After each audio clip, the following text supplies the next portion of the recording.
Get busy, be productive, choose to invest your energy where it truly matters. Don't waste your time reacting to nonsense, drama, or negativity. That does nothing to add value to your life.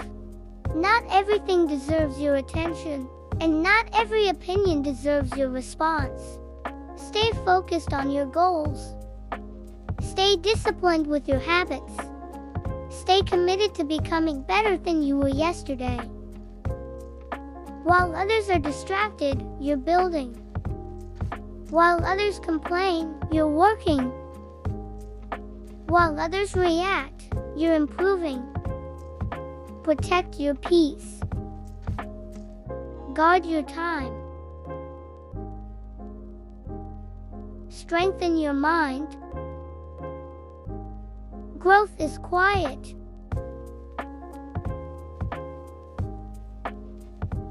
Success is intentional.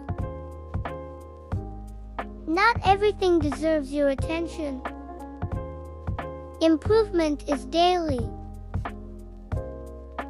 Get busy becoming the person you prayed for. Keep showing up. Keep learning. Keep pushing forward.